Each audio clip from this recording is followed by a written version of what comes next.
Hello there, listeners. It's Susie New from the Australian Society of Anaesthetists, and thank you for listening to our podcast.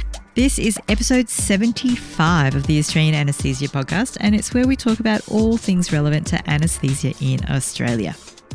Fiji. Clear tropical waters, white sandy beaches, wide friendly smiles.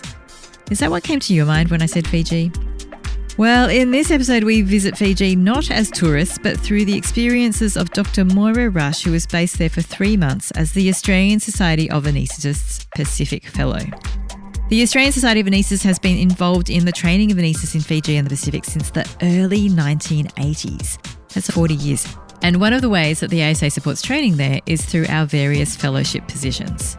I'll talk more about these at the end of the episode, so do hang around if you're interested. But for now, let's set off on an adventure with Dr Moira Rush. Thank you for joining me today and talking about your travels and adventures in Fiji. Thank you for having me.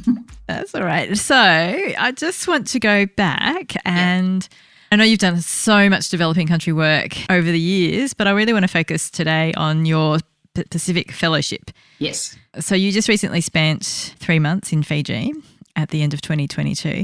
When did you first start thinking about going? So the fellowship's something I've wanted to do for quite a long time, mostly because I've wanted to work overseas for longer than the sort of 1 or 2 week stints that I've done in the past.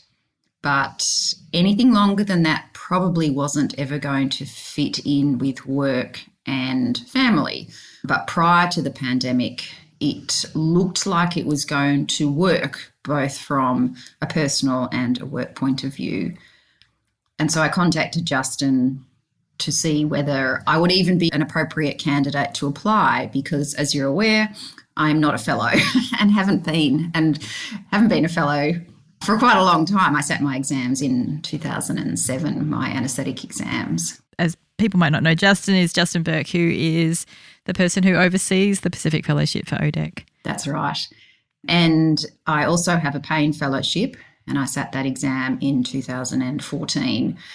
I was hoping that maybe that would be useful as well, and he agreed that it was reasonable that I apply and that it wasn't specifically for fellows, which I must admit I hadn't really appreciated. That's a really good point. It's called the Pacific Fellowship. It's not actually just for provisional fellows.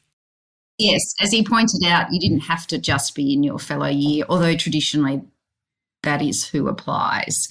Yeah. So he seemed to think it was a reasonable option, and I did apply.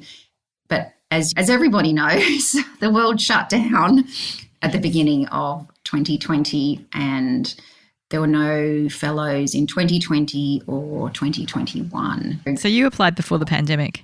I did, that's correct, yes. Yep. So I think it must have been 2019. Yes, it was. I know it seems like a lifetime ago, but it was only 2019. I know, doesn't it? Yes. And in terms of being at that particular stage where it was right for work and family, where are you? What stage are you at work and what stage are you with family? So I've been a consultant anaesthetist now for 13 years. And I've been a pain specialist for the last 7 years. I did all my training in Sydney and worked for a few years at Westmead Hospital and then came to Melbourne, and I've been at the Northern since 2012. My family, I have 2 boys. One is now 21, turning 22 this year. Gosh, that happened quickly. Yes. Time goes very, very quickly, and my youngest is 15, turning 16 this year, so he's in year 10. So back in 2019 when you were thinking of applying, they were both in high school. That's correct, yes. And happily settled at school. Yes. As happily as you can be as a teenager. Yes, that's right. And so you felt like this is an okay time to take from your work, and you've ticked off your big items in terms of what you wanted to practice in terms of anaesthesia and pain medicine. And this was a good time to take that little mini break from your career and your family because it's 3 months altogether, isn't it? Yes, that's right. So I was there from the beginning of September till the beginning of December. So, yeah, so it's a reasonable chunk of time. And actually initially we'd thought that it would be possible that all, maybe not 4 of us, my eldest son sat his year 12 exams in 2019, and so I knew that he would have finished by the time I went, and he may not be interested in coming. But we thought it was going to be possible to take our younger son and potentially have him supervised by my husband to do some work over there, maybe, and just take him out of school for a couple of months, which, again, we thought would be doable. But as it turned out, it wasn't a choice that we were able to make. And then when it became clear that I'd be able to go in 2022, our circumstances had changed considerably. And it wasn't going to be possible for us all to go. So I ended up going on my own for 3 months, and I left the family behind in Melbourne. Knowing what you do know now, and maybe you didn't look into schools and what other things there were for kids to do in Fiji, but do you think that might be an option for people in the future who want to either bring their children over whilst they're still at school, or, like you were suggesting, perhaps pull them out of school and find some other things for them to do? I think so. I had a fantastic time for lots of different reasons that I'm sure we'll talk about later.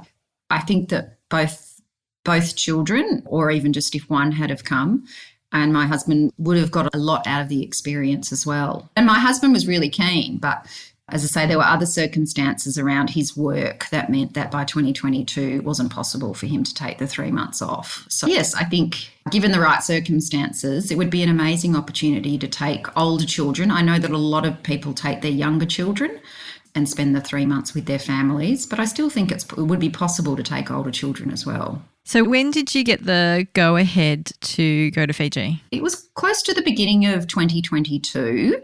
I don't remember the exact dates actually, but it was around the beginning of 2022. You had a good sort of 6 to 9 months to start getting things ready. Yes, that's right. And it meant that I was able to negotiate with my boss around dates that were going to work for him at the department and that were also going to work for me and my family. And actually that part of it was relatively straightforward. I was lucky enough to be able to take sabbatical leave for the 3 months. The Northern Hospital, which is where I'm a staff specialist, approved sabbatical leave. So I was very grateful for that because I wasn't entirely sure how all of that was going to work. And what are some of the things in that lead up that are running through your mind in terms of how to prepare yourself for going over? It's interesting, lots of things when you think they sound like a great idea and when they're slightly abstract, you think, I'm sure it'll all be fine, it'll all work out. But as time moves on and it becomes confirmed, then I suddenly thought, okay, I'm sure it'll be fine. I really hope I'm doing the right thing. Mostly because it was clear then that I had to go on my own. David, my husband, had started a new job and, as I say, my younger son was in year 9 and it just wasn't going to be possible for us to go. I thought there's a lot that I need to do here, a lot of things I need to organise. And I haven't worked in Fiji specifically. I have worked in other parts of the Pacific, but I wasn't entirely sure what I was going to find when I went there. And even though the role is relatively well set out through the ASA, and Justin provides quite a lot of information, I wasn't exactly sure what I was going to do. And I wasn't exactly sure how my skills were going to be useful and how I would use them to the best advantage, both for me and for the trainees who were going to be my primary focus. Mm-hmm. So before you even left, you were already told that you were going to be looking after the trainees. That's correct, yes. And you had obviously to prepare your family and your workplace, your Australian workplace for your trip over. Yes. And what about in terms of logistics of getting over, things like where you were going to live, paperwork, that sort of thing? Yes. We're laughing because we know. Yes, as you know, very challenging. The paperwork side of it was difficult, and even though I started the process quite early, the communication with the contacts in Fiji I found it difficult to negotiate, knowing exactly what they wanted and when they wanted it.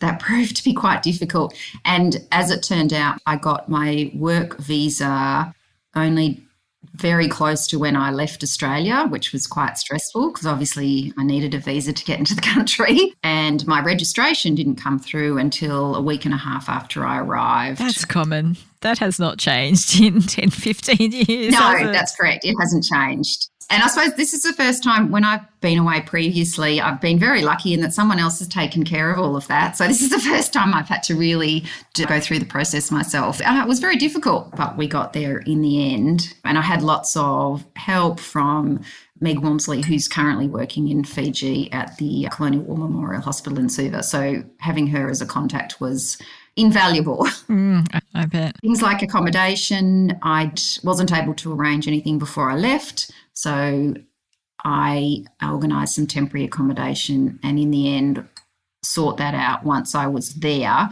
which was much better, trying to follow through on emails and get people to respond and finding out exactly what was available when and where. For short-term lease, 3 months isn't very long. That was basically impossible. I couldn't do it. So it was much easier to organise something temporary and then finalise things once I was there. Great. Because I had no registration, I couldn't work. I could be in theatre, but I couldn't work. So I had time to sort it out.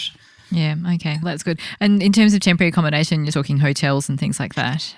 Yeah, so I ended up booking something through Airbnb. Oh, good. Yes, which was fantastic. And actually, Suva is a very small place, as you probably remember, and the people I ended up staying with knew people who knew people that I was working with, and so very quickly there was a sort of a little social network that I didn't have to work at all to establish. So that was lovely. That was completely coincidental, but that worked out really well. Fantastic. That's a big bonus. And then in terms of longer term, so 3 months, were you able to rent a house? So I ended up renting an apartment and actually Meg had a contact, a woman who helps people get established in Fiji, specifically in Fiji, helps them with things like accommodation. I didn't end up getting her, but one of her colleagues helped me and she was fantastic, took me around to a few places, helped negotiate with landlords. Oh, that's so good. These things can make such a big difference when you're relocating. Yes, absolutely. Yes, I haven't had to rent for a very long time. Yes, I've forgotten how difficult it can be. So she was very helpful. So you land in Fiji. You've been to Fiji before? I've been to Fiji on holidays, yes. Had you been to Suva before? No, never. What were your first impressions of Suva? It was hot, as I expected, humid, and it's a big main industrial city, really. I spent the first weekend, I arrived on a Saturday. I spent the first weekend just walking around and getting my bearings. It's busy. It's got most of the things that you need and that I would have expected to see in a city of that size. And then on Sunday, it's completely quiet and absolutely nothing happens because everybody is at church and with their family. That's so true. It's how it should be. That's right, exactly how it should be. Yeah, it's not the tropical beach paradise that we keep seeing in all the postcards from Fiji. No, it's there are no beaches in Suva. It's on the harbour, but yes, there are no beaches. So. I think it's quite eye-opening for people because we're so used to seeing all these picture-perfect postcards of Fiji, and actually Suva looks that's right, completely different. Yes, like a big city, yes. I take it you went into work in your early days there. Yes, that's right. And what are your first impressions of the hospital and of the university? So I started on the Monday, arrived on the weekend and went up on the Monday morning. I was close enough to walk, which was I was very keen to be able to walk. Obviously, I didn't have a car. The hospital itself is big and a little bit of a rabbit warren, which is common to many big hospitals. So the first place I went was the operating theatres and the sort of surrounding infrastructure. And they're reasonably well kitted out, actually. My most recent trips have been to Papua New Guinea, and I would say that Fiji is reasonably well resourced. So you're using things like propofol and sevoflurane? Yeah, small amounts of sevoflurane, but some. It became obvious that there were lots of drug shortages and drug omissions, some of which didn't make sense, but nobody seemed to know why they did or didn't have some things. But my first impression was actually it's reasonably well resourced and reasonably well staffed and probably better than I expected, really. Good. And so what was your workload like? Once I had my registration, I was working in theatres maybe 3 or 4 days a week. Wednesdays, so 1 day a week was teaching, and that was for helping with tutorials, and they asked me to do the pain tutorials as part of the diploma and the master's course, which I was very happy to do. And when you say teaching, this is out of theatre teaching in tutorial rooms rather than all the in-theatre teaching that you're doing? Yes, that's right. Sorry, yes. So the days in theatre were teaching like we do in Australia. And I think one of the comments that Meg made, which I think really summed up what we were there for, was maybe modelling best practice is probably the best way of putting it. I think modelling is a very powerful way of teaching. Yeah, that's right. The trainees have limited supervision because the staffing is very light on from a consultant point of view. So they're doing lots and lots of things on their own, and they often learn from the trainee before them or from their peers. So sometimes their practices would not be what I would consider to be necessarily appropriate. So, modelling best practice in theatre. They're entirely capable, most of them. They work long hours. They do lots and lots of cases, lots of complicated cases. So it's not like they're not capable. But as I say, you learn to cut corners when you haven't had great supervision over a long period of time. That's so true. Yeah. And then the formal teaching was the tutorials on a Wednesday for the diploma and the master's students. Great. And one of the roles that you have over there is to prepare the students for their exams. That's correct. Were you there for the exam period itself? Yes. So actually they started their exams the day I finished. So it was perfect timing, really. So I had the 3 months with them. We did heaps of exam practice. So short answers, vivas, investigations, tutorials. We did lots and lots of practice. The beginning of 2022 had been still quite disrupted in Fiji. So their course had been truncated a little bit. So they'd been trying to catch up on the theory, and so they'd missed out a little bit on the more practical aspects of the exam preparation. So we worked very hard to give them as much practice as we possibly could.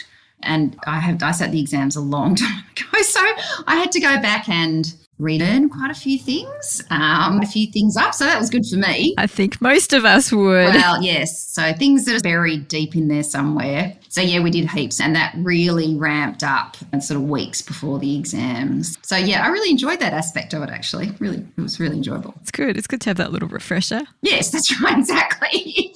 I probably should do it more often, yeah. And for people who don't know what their training program is like, can you just describe that? Yes. So the anaesthetic training program is 4 years. Most of the trainees come in having done quite a number of years as junior doctors. So they're relatively well experienced. Their first year is what's referred to as the diploma. It's a 1 year, it's almost like the GP anaesthetic course in a way, but they sit their exams at the end of that year and they end up with a diploma of anaesthetics. There's not a lot you can do with that though, so you really need to go on and do the next 3 years, which is the masters. At the end of the second year of the masters, they sit their exams, and in the third year and their final year of training, they're required to do quite a large project that they prepare for over the course of a year, and that's required to be presented at the end of their master's program, often at least initially at the Pacific Society of Anaesthetists meeting, and then formally 1 or 2 months after that. And it's all run out of the Fiji National University rather than a college system that we have in Australia. Yes, that's right. So yes, while the College of Anaesthetists, Australian and New Zealand College of Anaesthetists, is responsible for our training, the Fiji National University is responsible for the training of the Fiji trainees, and actually all the trainees from the Pacific come to Fiji to do their anaesthetic training. Apart from Papua New Guinea, there aren't any other anaesthetic training programs in the Pacific. Although a number of the trainees spend at least some time, or some of them quite a lot of time, in their home countries. As part of the university training program? Yes, they don't spend their whole time in Fiji, which is interesting from a volume of practice point of view, which I only realised towards the end of my time there. There's no formal quantification of their volume of practice. Maybe most of them spend at least a year during their training in their home country, but their workload's often relatively smaller, just because the populations are much smaller, obviously, and the acuity, a lot of the patients are, if they're very high acuity, are transferred out. That's changed from when I was there. It was almost all done at FNU. I wanted to ask about how life was out of work. Oh, yeah, it's interesting. I haven't spent that much time on my own for, a very long time. So it was interesting to get used to the only responsibility being me and nobody else. I spent quite a bit of time just initially wandering around Suva and getting to know Suva. I'm quite happy to just entertain myself. I'm happy just to walk around and look in shops And things like walking through the supermarket, I think that gives you a lot of information about a place. I love it. I love walking through supermarkets overseas. I was lucky enough really to spend a bit of time outside of Suva. So I ended up being able to participate in a couple of the essential pain management courses. So I went to Lautoka twice to do that. I went to Lambasa to do an EPM course. I did a little bit of travelling around just on my own, doing a trip on the river in a tyre. I was able to entertain myself quite nicely. I went up to the mountains to Namosi, where there's a sort of an eco resort type thing. There were so many places I still have on my list of places to go to, but I feel as though I had a great time exploring Fiji and getting to know it.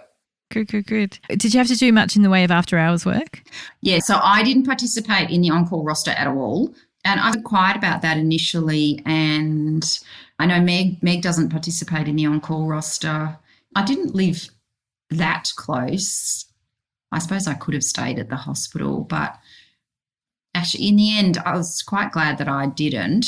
I work reasonably hard at home, and it was a nice opportunity to be able to really just teach, be in theatre obviously, but teach in theatre and teach and prepare for the teaching aspect of it rather than worrying so much about working hideous hours and being incredibly busy from a clinical point of view. Would you do any time in theatre by yourself without a trainee? So I did very little without a trainee, and Meg was very keen for myself, and there were 2 other fellows there at the time, not to do anything without the trainees. She felt that it wasn't our job to be a service provider. So I did very little on my own.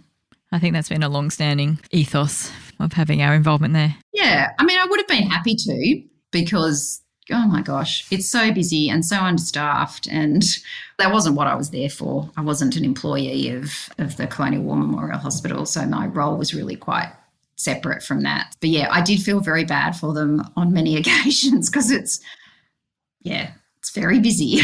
Yes. And then coming back home, some people describe things like reverse culture shock or a little bit of a challenge getting back into modern Australian life. How did you find that? Yeah, I think I am eternally grateful for the Australian medical system. There are certainly deficiencies, don't get me wrong, but we are so lucky. We have access to excellent medical care, excellent facilities. We're relatively well staffed.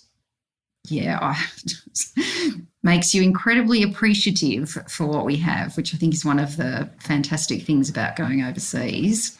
I think I probably slotted back in reasonably easily. Fiji is just, I really enjoyed it though, and I certainly miss it and would love to go back. It sounds like you've had some more opportunity to go back as well since you've come back to Australia. I'm very much hoping to go back and do some more pain teaching a year. Oh, good. And I'm hoping that might be an ongoing relationship, a work in progress. All right. Well, we'll watch that space. In terms of your time leading up to it, your whole time there, coming home, what do you think has been the highlight or your favourite part of it all? I met some amazing people. Yeah, I think out of all the great things about the experience, meeting the trainees and the consultant anaesthetists who work in that environment, they are incredible practitioners. They work very hard. They work under very difficult circumstances. They do a great job. So I think, yeah, meeting people, meeting some amazing people, that was the best part of the whole experience, really. 100%. I know some of the people that you would have worked with. Yeah. Oh, there's some truly, truly inspirational. Truly, truly wonderful people. Agreed. And the work was interesting. Some of it was like the things in Australia. Some of it was not. So some very interesting cases to be done in slightly different ways than I would do them here, just because of the availability of resources that they don't have and we have the luxury of having access to. So yeah, good point. It's a great place, some really lovely people. Good, agreed. Lovely, lovely people. And in terms of challenges that you faced or things you might want to do differently or love to see changed for next time, you got any thoughts there? The one thing I was disappointed, and this is not the fellowship, it's I had an idea that I would like to, and they certainly encourage you to try and participate in a project or find a project to work with the trainees on or participate in sort of quality activities. And I was hoping that I might be able to use my pain knowledge, because that's my sort of area, to develop something a little bit more concrete in the 3 months. But as it turned out, 3 months is so short. I hadn't really thought that through very carefully, particularly because the emphasis was on exam teaching, which was absolutely fine. So the opportunities to potentially develop something a bit further in that space were a little bit limited. This is not a criticism at all. It's just that I think I hadn't really thought through the logistics of it. And the pandemic, and the other thing is that the pandemic has had such a major impact on Fiji in so many ways that only became apparent as I tried to dive into where I could best use my skills. A lot of their processes had either stopped or they still hadn't returned to normal, really, in terms of their practicing. So they used to have a pain service and that had gone by the wayside and it hadn't really been re-established, or those plans to do that.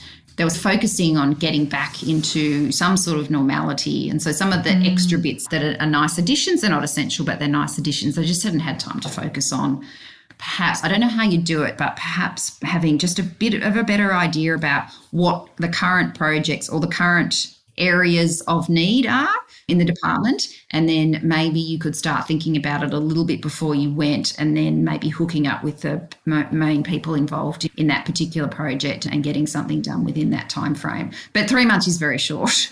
I think you've highlighted, I'd lump them together in what's called health services strengthening. Just take a lot more time than people think. It sure does. Planning ahead and starting with a needs assessment is often a good place to start. Yep, absolutely. And it's often just luck, I think, whether something gets up and going within 3 months. Yeah, that's true. Absolutely. Yeah, so good points there. Is there anything else that you wanted to mention about your time in Fiji or Pacific Fellowship? Yep. So I would highly recommend it. And I think that there is a place for people who are not strictly fellows. At the Pacific meeting in September of last year, there were a number of consultants who'd come from Australia who I chatted to briefly, who were interested that I'd been able to come and take the position.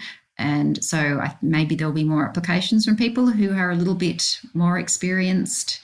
I don't want to take away from the fellows who are interested in doing it, but I think there is a role for people who are perhaps a little bit further out and in the early stages of establishing their careers. I think they still have a lot to offer, particularly if you have a specialty area that might be appropriate to work in that environment in. So, yeah, I highly recommend it. I had a great time. I learnt lots. I hope I taught something useful, and I'm hoping that I can establish some sort of ongoing relationship with the department in the future. That sounds great. And I back that 100%. And I think people at any stage of their career have something to offer, but particularly once you've had a few years as a consultant. Yeah. Provisional fellows clearly also have lots of things that they can offer as well. Yes, of course. Yeah. Oh, that's been great. Thank you so much, Moira. Thank you for giving me a little update on your time in Fiji. It does sound truly wonderful, and I hope that you have a future relationship with the country and can continue to go back and contribute over there. I hope so too. I'm very grateful to the ASA, obviously, or even having the fellowship available in the first place. So thank you. Oh, thank you. Well, thank you, Moira, for having this chat with me. For me, it was a really good trip down memory lane, and it was also really good to see how much the training program has come along since I was there.